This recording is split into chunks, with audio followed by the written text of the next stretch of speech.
Assalamualaikum warahmatullahi wabarakatuh. Akan jirtu kabajamtoota jaallatamtoota ilmaan Oromoodhaa kan bahaa kan dhiyaa baga nagaadhaan jiraatanii baga nagaan dhuftanii viidiyoo haaraatti warroonni Jamiilaa Jimmaa subscribe hin godhin hammumaan subscribe na godhaa like share na godhaatii na hordofaan isin jedha hedduun isin jaalladha kan isin jaallolitti immoo rabbiin isin kalqa isin jaallatan isin jedha.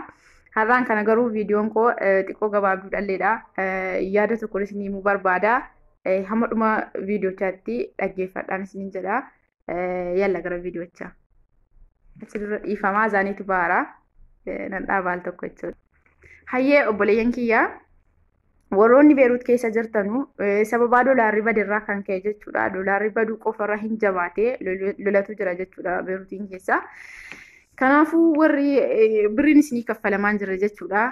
Warra birrii isaanii kennamaan jira. Ijoolleen hedduun isaanii hunda isaanii jechuun hin danda'ama. Beeruutiin keessaa kan birrii fudhataa hin jirre. Hin hojjetaa garuu birrii fudhataa hin jiranu. Birrii malee hojjechuu dhiisaafti. Warroonni birrii fudhataa hojjetaa jiru jechuudha. Hagam tokko akka nama aarsu jiruun biyya namaa hagam tokko akka hojiin mana namaa jabaatu hundi keessanuu hin beeytanii. Garuu utuu fudhatiin hojjechuu jechuun immoo qophaa mataa isaatti dhukkuba tokko jechuudha. Kanaafuu jennaan warroota akkasii sanaaf dhaamsa tokkoon isinii qaba. Dura dursa inni jarri gaafa isin galuu kaatan birrii isinii kennina, ji'a tokkoon booda isinii kennina, ji'a lamaan booda isinii kennina isin jedhan kun waanuma hin fakkaanne soba jechuudha. Maaliif jettanii waan arge tokkoon qaba. Obboleettiin kiyya jechuudha.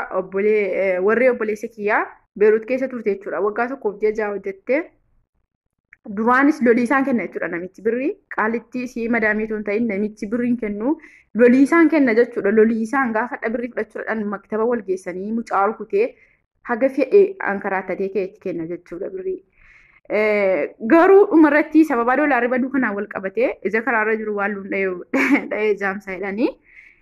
Sababa birriin baduu kanaan immoo wal qabatee jechuudha. Dhuma dhowwate birrii utuu tokko lama jedhu ji'a 8 ga'e jechuudha. Utuu nasii bilbilee namicha kadhu otoo maatii si biyyaa dhukkubaa birrii sii kenniif mucaan hin dhukkubsatti maal jedhu utuu qanii boriif taani ji'a dhufu ji'a 8 dhufu jedhuuni jechuudha. Waggaa ga'uudhaaf ji'a 4 bichaatti si'a ji'a 8 guutuu hojjette jechuudha utuu birrii tokko fudhateen. Achi booda dhumarratti birrii sii kennaa jiru. Kana booda birriin doolaarri waan badeefi yoo barbaadde doolaara 100 faansii kaffalee jechuun ni jalqabee jennaan natti himte jechuudha. Mucaan boosii arbifallee hagas mara haasa'uu waan hin dandeenyeef. Namichatti bilbileetiin gaafadhee maal naan jedhee birrii sii kennaafii hin jiruanii birriin badee jira isiin maaloodha dhiyaa irraa ciqiqiif naannoo jammara jechuudha. Ala birriin ji'a 8 bira guutu. Achi booda nu mucaa akka itti galchinuufiyyuu biyyaallee maatiin wanni hundi tilshilkiin bituu fi cinqamuu turre jechuudha. Anumaa walitti qabaa. Achi booda tikeetti ofii kootiifaniin kutaa fi mucuma qofa biyya naa galche deetiin kadhadhe namicha. Madaamii kulli nan kadhachiise silkiidhaan jechuudha. Maal godhee waraqaa barreessee jechuudha. Birrii sii hunda fudhatteettiidhaan utuun fudhatiin itti farramsiisee fala meeqaan tikeettii kutee carqii tokkollee uffata sii gaafattiin biyyaa dhuftuutiin jechuudha. Deebisee biyyatti galche. Kanaafuu inni jarri ji'a dhufu sii kennina ji'a sachii dhufu sii kennina soba waan in sobani gaafa birriin bira dannatee jiini 7-8 guutee haasaa biraasanitti barbaadanii lola kan biraa walitti funaananii harka duwwaa nama galchu jechuudha. Kanaafuu dhaqee birriin keessan bira dannatiin immoo fala barbaadachuun isinirra jira jechuudha. Akka hin gallee fi qaamaa si hojjechiifne irraa akkamitti birrii qaamaa ugaashan hojjetteen baaftu siin jedhu. Akka teesseen hojjanne immoo birrii sii kennaan jiran. Kanaafuu maal gochuu sirra jira gaafadhu jechuudha. Maal jettee gaafata sitti fakkaata. Birrii kana dura utuu doolaarriin jabaatiin liiraa meeqayyee birrii doolaaratti qayyartee naaf kennite jettee gaafattee booda gaafa siin liiraa hagana siin jettee birrichuma saliiraa sana fudhuuti wantoota si fayyadu biyyatti galee waan akka laaptooppii tokko amma yoo bittee galtee tokko lama ol galuu hin danda'u waan ta'eef galtee birrii gaatti gurguratta jechuudha. Waan akka silkii gaggaarii waan akka warqii kan mormaa kan gurraa galtee geedhachuutu hin ta'in galtee gurguratteetti birrii keessan adeeffatta jechuudha. Duwwaa tolee hojjechuurra. Kana binnee galuun nutti ulfaata yoo jettanis immoo birrichuma liiraan suni liiraan Beeruutii tokko birrii Itoophiyaa birrii 22 qayyara jechuudha.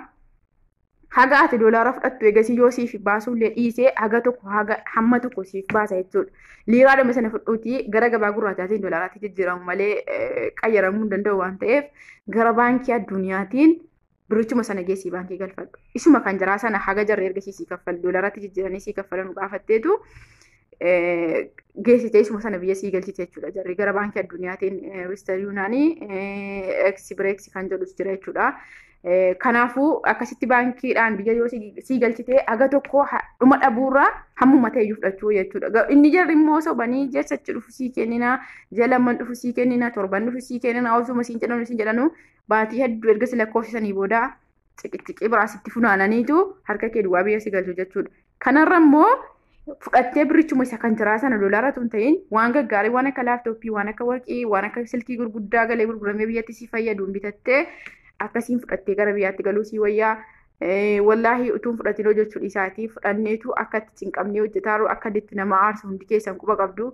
Du'aa illee waliif godhaa bakka jirtanitti akka amantaa keessaniitiin rabbiin kadhaa jechuudha. Rabbiin nuuf dhaga'u, rabbiin obbo